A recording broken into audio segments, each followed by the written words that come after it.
बिस्मिल्लाहिर्रहमानिर्रहीम अस्सलाम वालेकुम डियर स्टूडेंट। आज का जो हमारा टॉपिक है उसमें हमने one of the most important और one of the most conceptual topic को डिस्कस करना है, जिसका टाइटल है मैटरनल फीटल इनकम्पेटिबिलिटी, या इसका अल्टरनेटिव नेम होगा एरिथ्रोब्लास्टोसिस फिटालिस। ये दोनों तरह से पूछा जा सकता है कि write down the maternal fetal incompatibility या write down the erythroblastosis fetalis. तो दोनों का मतलब हम डिस्कस करेंगे, लेकिन स्टार्ट हम इस टाइटल से करते हैं। इसको हम फिर लेक्चर के दरमियान में डिस्कस करेंगे कि इसका मतलब क्या है। पहले इस ऊपर वाले जो टाइटल है इसको थोड़ा सा डिस्कस कर लेते हैं। मैटरनल कहते हैं मदर को, फीटस कहते हैं उस बच्चे को जो प्रेगनेंसी के दौरान माँ के पेट में है। इनकम्पेटिबिलिटी, बच्चे का और माँ का जो ब्लड है वो इनकम्पेटिबल है। इनकम्पेटिबल से क्या मुराद है कि हमने लास्ट लेक्चर में डिस्कस किया था कि जो पॉजिटिव ब्लड है वो कभी भी नेगेटिव ब्लड के को नहीं लगाया जा सकता है। तो पॉजिटिव ब्लड नेगेटिव के लिहाज से इनकम्पेटिबल है। तो यहाँ सिचुएशन क्या है कि माँ का ब्लड ग्रुप नेगेटिव है और बच्चे का ब्लड ग्रुप पॉजिटिव है। ठीक, इस सीक्वेंस को आपने चेंज नहीं करना। मैंने स्टूडेंट लिख देते हैं कि माँ का पॉजिटिव और बच्चे का नेगेटिव, तो कभी भी ये सिचुएशन क्रिएट नहीं होगी। सिचुएशन ये है कि बच्चे का ब्लड ग्रुप पॉजिटिव है और माँ का ब्लड ग्रुप नेगेटिव है। ठीक है, हाँ, इसके रीज़न को भी मैं डिस्कस करूँ कि बच्चे को ही पॉजिटिव क्यों होना चाहिए और माँ को ही क्यों नेगेटिव होना चाहिए इस सिचुएशन को क्रिएट करने के लिए। तो पहले आप लोगों ने कॉन्सेप्ट क्लियर करना है। इनकम्पेटिबिलिटी में बच्चा माँ के लिए इनकम्पेटिबल है क्योंकि बच्चा का ब्लड ग्रुप पॉजिटिव और माँ का ब्लड ग्रुप नेगेटिव है। तो ये सिचुएशन यानी आप कह सकते हैं किस वक्त क्रिएट हो सकती है, जब एक ऐसी औरत जिसका ब्लड ग्रुप नेगेटिव हो ऐसे आदमी के साथ शादी करती है जिसका ब्लड ग्रुप पॉजिटिव हो। तो फिर उसके बच्चों के अंदर जो पॉजिटिव वाले बच्चे हैं वो आ सकते हैं। ठीक है, कितने आ सकते हैं, इसका चांस कितना होगा, ये डिपेंड करता है जो पॉजिटिव मैन की जीनोटाइप के ऊपर। क्योंकि हमने लास्ट लेक्चर में भी डिस्कस किया था जो पॉजिटिव ब्लड है वो डी होमोजाइगस कंडीशन में भी हो सकता है और positive blood D heterozygous condition में भी हो सकता है, लेकिन जो नेगेटिव ब्लड है वो हमेशा होमोजाइगस कंडीशन में ही होगा। क्लियर? तो यहाँ दो पॉसिबिलिटी हैं, चूंकि पॉजिटिव ये सिचुएशन भी है, पॉजिटिव ये सिचुएशन भी है। तो दोनों सिचुएशन को हम वन बाय वन थोड़ा सा देख लेते हैं। तो इस सिचुएशन में जो आप कह सकते हैं मैन पॉजिटिव होमोजाइगस कंडीशन में है और इसमें जो मैन है वो हेट्रोजाइगस कंडीशन। हाँ, जो वुमेन है वो हमेशा होमोजाइगस कंडीशन में। तो अगर हम पनेट स्केल के रिजल्ट देखें तो पहले डी इधर वाले लिख लें और उसके बाद ऊपर वाले लिख लें, और यहाँ भी अगर आप कह सकते हैं इधर वाले और फिर ऊपर वाले। तो अगर देखा जाए तो इसका ब्लड ग्रुप पॉजिटिव, इसका ब्लड ग्रुप पॉजिटिव, इसका ब्लड ग्रुप पॉजिटिव, इसका ब्लड ग्रुप पॉजिटिव। अगर आदमी की जीनोटाइप होमोजाइगस है तो इनके सारे बच्चे पॉजिटिव वाले होंगे। लेकिन अगर आदमी की जो जीनोटाइप है वो हेट्रोजाइगस है तो इसमें ये वाले तो पॉजिटिव हैं, यानी 4 में से 2 पॉजिटिव हैं, 2 नेगेटिव हैं। तो आप कह सकते हैं हाफ पॉजिटिव होंगे और हाफ नेगेटिव होंगे। तो दोनों केसेस में चाहे ये वाला केस है या ये वाला केस है, फीटस के पॉजिटिव होने के चांस हैं। यहाँ हाफ चांस है, यहाँ फुल चांस है। तो ब्लड ग्रुप मदर का क्या है, नेगेटिव। तो इस सिचुएशन में अगर बच्चा फीटस यानी जो माँ के ब्लड के अंदर मौजूद है वो पॉजिटिव हो तब ये सिचुएशन क्रिएट हो सकती है। अब इसका इफेक्ट क्या होगा। सपोज मैं कहता हूँ कि ये हमारे पास पॉजिटिव ब्लड है और माँ का ब्लड ग्रुप नेगेटिव है। तो थोड़ा सा माँ का ब्लड ग्रुप नेगेटिव है। तो हमने डिस्कस किया था कि जो RH एंटीबॉडी है ना पॉजिटिव वाले में होती है ना नेगेटिव वाले में होती है, दोनों में RH एंटीबॉडी नहीं होती है। लेकिन बाद में क्या होता है कि जो बच्चे का जो ब्लड ग्रुप पॉजिटिव है इसको अगर क्रॉस करके चला जाए, इसको क्रॉस करके चला जाए तो फिर माँ के ब्लड के अंदर बहुत ज़्यादा एंटीबॉडी प्रोड्यूस होना शुरू हो जाती है और ये फिर प्लेसेंटा को क्रॉस करके इसमें आ जाती है और हर उस सेल जो पॉजिटिव है उसको डिस्ट्रॉय करना शुरू कर। अब इस बच्चे का चूंकि हर सेल पॉजिटिव है तो सारे सेल डिस्ट्रॉय होना शुरू हो जाएंगे, रेड ब्लड सेल जिनके ऊपर पॉजिटिव एंटीजन है। तो स्टार्ट कहाँ से करेंगे। तो हुआ क्या कि RH positive red blood cell of foetus उसने प्लेसेंटल बैरियर को क्रॉस किया, enter into the maternal blood stream के माँ का जो ब्लड है उसमें वो दाखिल हो गई। अभी इस पॉजिटिव वाले ब्लड ने क्या किया, foetus RH antigen sensitise by the mother cell, mother के इम्यूनिटी सिस्टम ने इसको सेंसिटाइज कर लिया, पहचान लिया कि ये RH पॉजिटिव वाला एंटीजन आ गया। अब मदर के पास तो वो एंटीजन नहीं है, तो उसने तो फिर उसके खिलाफ एंटीबॉडीज बनानी है, तो एंटीबॉडी प्रोडक्शन एंटीबॉडी स्टार्ट हुई, यानी पॉजिटिव वाला ब्लड माँ के ब्लड में गया और वहाँ जाके इम्यूनिटी सिस्टम ने उसको सेंसिटाइज किया और एंटीबॉडीज प्रोड्यूस होना शुरू हो गई। क्लियर?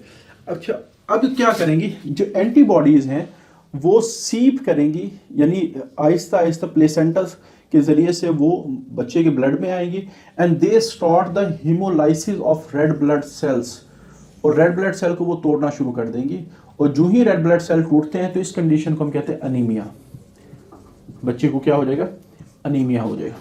क्लियर? तो माँ के ब्लड ने क्या करना है, एंटीबॉडी प्रोड्यूस करनी है, और वो जो एंटीबॉडीज हैं वो फीटस के ब्लड को तोड़ना शुरू कर देंगी। क्लियर?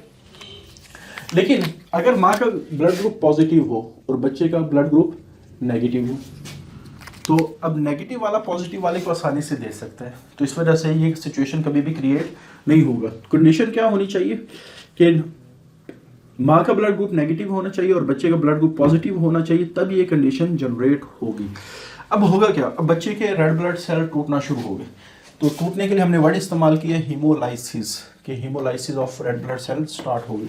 अब बच्चे ने, जाहिर बात, एक इंसान की जो बॉडी है उसकी नेचर है कि जब उसका रेड ब्लड सेल टूटता है, या बाद दफ़ा आपने देखा होगा कि काफ़ी सारे लोग ब्लड को डोनेट करते हैं, तो फ़ौरन ही बॉडी नए रेड ब्लड सेल बनाना शुरू कर देती है।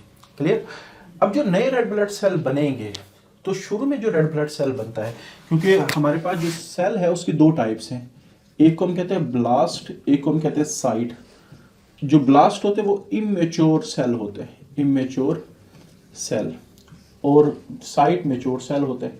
जैसे मैं कहता हूँ कि रेड ब्लड सेल में जब इमेच्योर होगा वो एरिथ्रोब्लास्ट कहलाएगा और साइट एरिथ्रोसाइट कहलाएगा, यानी एरिथ्रोसाइट मेच्योर होगा और एरिथ्रोब्लास्ट इमेच्योर सेल होगा। अब सेल क्या होता है कि बनता है वो इमेच्योर होता है, यानी रेड ब्लड सेल के केस में पहले एरिथ्रोब्लास्ट होता है, वो मेच्योर होकर एरिथ्रोसाइट बनाते हैं। क्लियर? अब लेकिन यहाँ मेच्योर होने से पहले चूंकि एंटीबॉडीज मुसलसल आ रही हैं, वो मेच्योर होने नहीं देंगी और उस रेड ब्लड सेल को तोड़ देंगी, फिर नया बॉडी बनाएगी, फिर उसको भी तोड़ देंगी, नया बनाएगी, उसको भी तोड़ देंगी, यानी इसमें सेल मेच्योर होने से पहले ही टूट रहे हैं। तो जो भी रेड ब्लड सेल इस बच्चे के अंदर होगा वो सारे के सारे नए बनने वाले सेल्स होंगे, या इमेच्योर सेल्स होंगे, या एरिथ्रोब्लास्ट होंगे। तीनों कंडीशन आप कह सकते हैं कि नए सेल्स होंगे, इमेच्योर सेल होंगे और एरिथ्रोब्लास्ट हो। तो वो बच्चा जो माँ के पेट में, इसको फीटस चूंकि कहा जाता है, तो इसमें ज्यादातर रेड ब्लड सेल किसकी शक्ल में मूव कर रहे हैं, एरिथ्रोब्लास्ट की शक्ल में मूव कर रहे हैं। तो ऐसे सिचुएशन को हम कहते हैं एरिथ्रोब्लास्टोसिस फिटेलस, यानी ऐसा फीटस जिसमें ज्यादातर रेड ब्लड सेल एरिथ्रोब्लास्ट की शक्ल में मौजूद हो, तो इस कंडीशन को एरिथ्रोब्लास्टोसिस फिटेलस कहा जाता है। और ये कंडीशन उस वक्त जनरेट होती है जब बच्चा माँ के लिए इनकम्पेटिबल होगा, मैटरनल फीटल इनकम्पेटिबिलिटी। क्लियर? तो रिलीज ऑफ एरिथ्रोब्लास्ट होगा, रिलीज ऑफ इमेच्योर एरिथ्रोब्लास्ट की वजह से इस कंडीशन को हमने क्या किया, एरिथ्रोब्लास्टोसिस फिटेलस। अब इसका इफेक्ट क्या होगा कि जो ही ये रिएक्शन स्टार्ट होता है, या तो बच्चा ज़ाया हो जाता है, इसको हम कहते हैं एबॉर्शन, या स्टिल बर्थ, वक्त से पहले पैदाइश हो जाती है, कि आमतौर पर 9 महीने 10 दिन ड्यूरेशन होते हैं प्रेगनेंसी का, तो वक्त से पहले अगर पैदाइश हो जाए तो इसको हम कहते हैं स्टिल बर्थ। हाँ, प्रेगनेंसी जारी भी रह सकती है, तीनों पॉसिबिलिटी, बच्चा ज़ाया हो सकता है, वक्त से पहले बच्चे की पैदाइश हो सकती है, या प्रेगनेंसी जारी रह सकती है। लेकिन अगर प्रेगनेंसी जारी रहेगी, चूंकि यहाँ रेड ब्लड सेल मुसलसल बन रहे हैं और लिवर और स्प्लीन का रेड ब्लड सेल बनाने में बहुत बड़ा रोल है, तो ये ओवरबर्डन हो जाएंगे, ओवरबर्डन होने की वजह से ये स्वेल अप कर जाएंगे। इसी तरह जब रेड ब्लड सेल टूटता है तो उसकी एक प्रोडक्ट है बिलीरुबिन, जो आमतौर पे येलो कलर का पिगमेंट होता है। तो बिलीरुबिन आप कह सकते हैं ज़्यादा से ज़्यादा ब्लड में बनना शुरू होगी और वो एक्यूमुलेट होगी ब्रेन सेल में, मेंटल रिटार्डेशन हो जाएगी। और दूसरा, हमारे स्किन में और आइज़ में वो बिलीरुबिन डिपॉजिट होती है, तो इस वजह से वो जो बच्चे की जब स्किन और आइज़ में डिपॉजिट होगी तो बच्चे की स्किन और आइज़ जो है वो बहुत ज़्यादा येलो कलर की हो जाएंगी। तो ये जो कंडीशन है जिसमें जो बिलीरुबिन है वो स्किन में, ब्रेन में, आइज़ में डिपॉजिट हो रही, इसको हम कहते हैं जॉन्डिस। तो ये बच्चा जब पैदा होगा ये बहुत ज़्यादा अनीमिया रखता होगा, कि उसमें रेड ब्लड सेल की बहुत ज़्यादा डेफिशिएंसी होगी, और दूसरा इट फेस सीवियर जॉन्डिस, उसको बहुत शदीद किस्म का यरकान होगा। यानी बच्चे की अगर पैदाइश हो जाए तो ये बच्चा सीवियर हीमोलिटिक अनीमिया, वैसे अनीमिया बहुत सारी केसेस में हो सकता है, यहाँ हम हीमोलिटिक अनीमिया क्यों कहेंगे, क्योंकि ये अनीमिया कहते हैं रेड ब्लड सेल की कमी को, ये रेड ब्लड सेल कम हुए हीमोलिटिक रिएक्शन की वजह से। बाज़ दफ़ा क्या होता है कि अगर सपोज रेड ब्लड सेल को आयरन ना मिले तो वो रेड ब्लड सेल नहीं बनते, तो उस अनीमिया को हम डिफरेंट अंदाज में डिस्कस करेंगे। ये अनीमिया हीमोलिटिक अनीमिया कि उसमें रेड ब्लड सेल टूट गए हैं, और दूसरा जॉन्डिस होगा।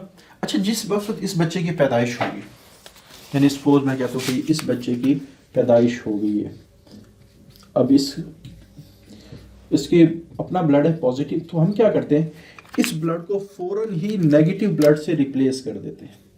हालांकि इसका अपना ब्लड ग्रुप क्या है, पॉजिटिव, हम इसको नेगेटिव ब्लड के साथ रिप्लेस कर देते हैं। क्यों? उसकी वजह यह है क्योंकि अगर हम इसको पॉजिटिव ब्लड लगा दें तो इसके ब्लड के अंदर ऑलरेडी वो एंटीबॉडीज मौजूद हैं जो माँ से आई है। ठीक है, इस वजह से अगर हम पॉजिटिव लगा दें फिर हीमोलिटिक रिएक्शन शुरू हो जाएगा, तो पॉजिटिव लगाने का कोई फायदा नहीं है। इसको नेगेटिव लगाएंगे तो नेगेटिव के ऊपर एंटीजन होती नहीं है, तो वो एंटीबॉडी इस ब्लड को नहीं तोड़ी। लेकिन with the passage of time, ये ह्यूमन बॉडी की फंक्शन है कि एंटीबॉडीज आहिस्ते आहिस्ते कम हो रही होती। हाँ, माँ की बॉडी में तो कम होंगी, इम्यूनिटी सिस्टम दोबारा बना देगा, कम होगी इम्यूनिटी सिस्टम फिर दोबारा बना देगा। लेकिन बच्चे में चूंकि ब्लड उसका पॉजिटिव है तो इसका इम्यूनिटी सिस्टम कभी अपने ब्लड के खिलाफ एंटीबॉडी प्रोड्यूस नहीं, जो इसकी बॉडी के अंदर एंटीबॉडी मौजूद है वो है जो माँ से आई है। इस वजह से ये वाला जो बच्चा है आहिस्ते आहिस्ते में एंटीबॉडीज कम होना शुरू होंगी, तो दोबारा प्रोड्यूस नहीं होंगी। लेकिन आपको पता है कि जिस वक्त ये बच्चा अपना ब्लड बनाएगा, क्योंकि ये जो आप कह सकते हैं नेगेटिव ब्लड हमने दिया है, रेड ब्लड सेल्स, वो 120 दिन बाद ऑटोमेटिकली बॉडी रिप्लेस कर देती है, क्योंकि एवरेज एज हमारे पास क्या होती है वो 120 दिन बाद। इतनी दिनों में ऑलमोस्ट इसकी बॉडी से एंटीबॉडी क्या हो चुकी होंगी, काफ़ी हद तक कम हो चुकी होंगी। तो जो बच्चा है वो जब आप कह सकते हैं कि ये रेड ब्लड सेल बनाएगा, तो फिर 120 दिन बाद जब रेड ब्लड सेल बनाएगा, एंटीबॉडी चूंकि होगी तो वो नॉर्मल आप कह सकते हैं एग्जिस्ट करेंगे, सर्वाइव भी करेंगे, क्योंकि उनके खिलाफ एंटीबॉडी मौजूद नहीं है। इस वजह से बच्चे को शुरू में नेगेटिव, हालांकि इसका अपना पॉजिटिव ब्लड है, लेकिन बच्चे को पैदाइश के फौरन बाद ही किससे रिप्लेस कर दिया जाता है, नेगेटिव ब्लड से रिप्लेस कर दिया जाता है, क्योंकि इसके पास एंटीजन नहीं है तो एंटीबॉडी वो इसके खिलाफ रिएक्शन नहीं करेगी। अच्छा, चांस क्या है? पहला जो बच्चा होता है, पहले बच्चे में क्योंकि जो रेड ब्लड सेल है वो बहुत कम केसेस में क्रॉस कर, जो प्लेसेंटा है इससे न्यूट्रिएंट तो क्रॉस कर रहे होते हैं लेकिन बड़े मॉलिक्यूल नहीं क्रॉस करते, और सेल एक बहुत बड़ा आप कह सकता मॉलिक्यूल है, मॉलिक्यूल कॉम्बिनेशन है, तो बहुत मुश्किल होता है कि वो क्रॉस करे। इस वजह से पहले बच्चे को तो कोई आप कह सकते हैं नुकसान नहीं होता ऑलमोस्ट काफ़ी सारे केसेस में। हाँ, कोई खुदा ना खास्ता यहाँ इन्फेक्शन वगैरह हो जाए या कोई आप कह सकते हैं रप्चरिंग हो जाए तो फिर एक अलहदा केस है, लेकिन नॉर्मली पहला जो बच्चा है उसको ज़्यादा प्रॉब्लम फेस नहीं करना पड़ता। लेकिन ये जिस वक्त प्लेसेंटा फटता है बर्थ के वक्त, तो उस वक्त काफ़ी सारी माँ की ब्लड वेसल जो अंदर मौजूद होती हैं यूट्रस की, वो भी रप्चर करती हैं। तो उस केस में, और जो बच्चे की ब्लड वेसल है वो भी रप्चर करती हैं। तो अब क्या होगा कि बहुत सारे जो आरबीसीज हैं वो माँ की ब्लड के अंदर इंटर हो जाएंगे।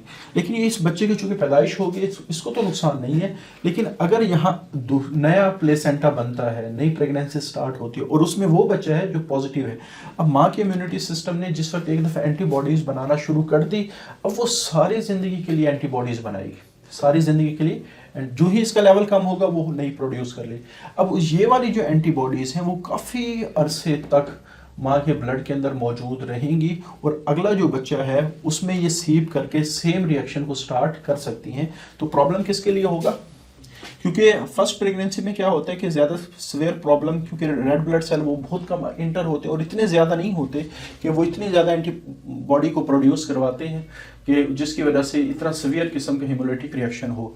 लेकिन जब नेक्स्ट प्रेगनेंसी से पहले जो पिछला प्रेगनेंसी है उसका प्लेसेंटा डिटैच हुआ, वो फटा, ब्लड वेसल रप्चर होंगी और बहुत ज़्यादा लार्ज अमाउंट में रेड ब्लड सेल माँ के ब्लड स्ट्रीम में इंटर होंगी और लार्ज एंटीबॉडी को प्रोड्यूस करेंगी, और ये वाली जो एंटीबॉडी है वो काफ़ी अरसे तक माँ के ब्लड के अंदर परसिस्ट करेंगी और मुसलसल अगली प्रेगनेंसी के लिए ख़तरा बना रहेगा, ख़तरा मंडलाता रहेगा, अगर हम इसको कह सकें। फिर इसका हल क्या है? या तो जैसे शादी से पहले हम ब्लड को मैच करें, लेकिन चूंकि हमारे माशरे में ये चीज़ नहीं देखी जाती, इस वजह से बाद वाली जो प्रिवेंशन मैयर है उसको अडॉप्ट हम कर सकते हैं। कैसे? दो है, एक तो नेचुरल है, एक आर्टिफिशियल है। पहले हम आर्टिफिशियल की बात करते हैं कि सबसे पहले अगर डॉक्टर क्या करता है कि जो ही प्रेगनेंसी स्टार्ट होती है तो ज़ाहिर बात है हस्बैंड का जो ब्लड है वो भी चेक करते हैं, वाइफ का ब्लड ग्रुप वो भी चेक किया जाता है। तो अगर पॉसिबल रिस्क हो, जैसे अगर सपोज हम कहते हैं कि जो वाइफ है उसका ब्लड ग्रुप नेगेटिव है और हस्बैंड का ब्लड ग्रुप पॉजिटिव है, तो डॉक्टर को लाजमी पता चल जाएगा कि यहाँ चांस है, लाजमी नहीं कि 100% है, क्योंकि यहाँ हाफ भी हो सकती है, लेकिन चांस तो हो सकता है ना। तो उस चांस की बुनियाद पे इसको एंटी सीरम का इंजेक्शन लगाया जाता है। अच्छा, एंटी सीरम का इंजेक्शन वो होता है, एंटी सीरम कहते हैं कि ऐसा फ्लूइड जो एंटीबॉडीज रखता है उसको हम कहते हैं एंटी सीरम। तो एंटी सीरम के इंजेक्शन में बहुत ज़्यादा अमाउंट तो नहीं होती, लेकिन काफ़ी हद तक RH पॉजिटिव एंटीबॉडीज खुद मौजूद होती, यानी जो काम माँ के ब्लड ने करना है वो इंजेक्शन के ज़रिए से माँ के अंदर इंट्रोड्यूस करवाई जाती है, वो एंटीबॉडीज। यानी जो काम इम्यूनिटी सिस्टम माँ ने करना है वो काम डॉक्टर खुद अपने इंजेक्शन के ज़रिए से कर देता है। सवाल ये है कि जिस चीज़ से बचाना है वही इंजेक्शन के ज़रिए से काम क्यों किया गया? क्योंकि इंजेक्शन के ज़रिए से क्वांटिटी स्मॉल भेजी जाती है। अच्छा, ये क्वांटिटी अगर ब्लड में चली भी जाए तो इतना बहुत ज़्यादा हीमोलिटिक रिएक्शन नहीं होगा, लेकिन इसका इफेक्ट क्या होगा कि अगर कोई पॉजिटिव ब्लड माँ के ब्लड में इंटर होता है बच्चे से, तो इससे पहले कि ये माँ के इम्यूनिटी सिस्टम को एक्टिवेट करे, ये वाली एंटीबॉडीज को पहले ही डिस्ट्रॉय कर देती। तो अगर माँ का इम्यूनिटी सिस्टम एक्टिवेट हो गया तो फिर बहुत ही ज़्यादा क्वांटिटी के अंदर एंटीबॉडी प्रोड्यूस होगी। लेकिन यहाँ क्या हुआ कि इम्यूनिटी सिस्टम एक्टिवेट होने से पहले ही चूंकि डिस्ट्रक्शन हो गई है, तो इस वजह से इम्यूनिटी सिस्टम एक्टिवेट नहीं होगा, ना बहुत ज़्यादा प्रोडक्शन ऑफ एंटीबॉडीज़ होंगी। हाँ, अगर ये थोड़ी बहुत चली भी जाए तो इसकी वजह से इतना सीवियर हीमोलिटिक रिएक्शन नहीं होगा कि बच्चे को जॉन्डिस या एनीमिया जैसी कंडीशन फेस करना पड़े। तो एंटी सीरम का फ़ायदा क्या है कि बॉडी में खुद एंटीबॉडीज़ इंजेक्ट करवा के अगर कोई बच्चे का रेड ब्लड सेल आए उसको पहले डिस्ट्रॉय कर दिया जाता है, इससे पहले कि वो इम्यूनिटी सिस्टम से एंटीबॉडी प्रोड्यूस करवाना शुरू करे। तो antibodies in injection destroy RH positive RBC before it stimulate the immune system. बाद दफ़ा क्या होता है कि नेचुरल आप कह सकते हैं इनकॉम्पेटिबिलिटी होती है। कैसे? माँ का ब्लड ग्रुप है O नेगेटिव, तो इसका मतलब है कि इसके पास RH नहीं है और A एंटीजन भी नहीं है, B एंटीजन भी नहीं है, लेकिन इसके पास एंटीबॉडी A और B है और बच्चे का ब्लड ग्रुप A पॉजिटिव है। तो इसका मतलब है इसके रेड ब्लड सेल के ऊपर A एंटीजन भी है और R एंटीजन भी है। अगर ये आता है A एंटीजन और R एंटीजन, तो ये वाली जो एंटीबॉडी है इससे पहले कि माँ का इम्यूनिटी सिस्टम को एक्टिवेट करे, ये वाली एंटीबॉडी इसको डिस्ट्रॉय कर दे। और दूसरा, अगर ये वाली एंटीबॉडीज़ में चली भी जाए तो इसकी भी क्वांटिटी इतनी कम होती है कि ये बच्चे के सारे ब्लड को डिस्ट्रॉय नहीं कर। तो बाज़ दफ़ा जो ABO इनकॉम्पेटिबिलिटी है वो इस बड़े आप कह सकते हैं एरिथ्रोब्लास्टोसिस वाले रिस्क से बचा लेती है। तो ये एक बाई चांस इनकॉम्पेटिबिलिटी, हालांकि इनकॉम्पेटिबिलिटी की वजह से नुकसान होना चाहिए था, लेकिन ये बड़े नुकसान से बचा लेती। हाँ, माइनर से हीमोलिटिक रिएक्शन तो लाजमी होगा यहाँ भी। क्लियर? तो ये हमारे पास है आर्टिफिशियल, जो ज़्यादातर डॉक्टर, और ये इंजेक्शन आमतौर पे जब प्रेगनेंसी स्टार्ट होती है उस वक्त लगाया जाता है, और जब बच्चे की पैदाइश होती है, क्योंकि बच्चे की पैदाइश के वक्त भी काफ़ी सारे रेड ब्लड सेल ने इंटर होना है ह्यूमन मदर की ब्लड स्ट्रीम में, तो 3 दिन के अंदर ये इंजेक्शन लाजमी लगाया जाता है। तो डॉक्टर ने हर हाल में इस 3 दिन के, क्योंकि अगर 3 दिन से ज़्यादा हो जाए तो फिर इम्यूनिटी के एक्टिवेट होने के चांसेस बहुत ज़्यादा बढ़ जाते हैं। तो एक बहुत ही इंपॉर्टेंट आर्टिकल है और आम तौर पे लॉन्ग क्वेश्चन में काफ़ी दफ़ा बोर्ड के पेपर में आया है, और शॉर्ट क्वेश्चन और कंसेप्ट वाइज ये बहुत ही इंपॉर्टेंट है। तो आज के लिए इतना ही। अल्लाह हाफिज़।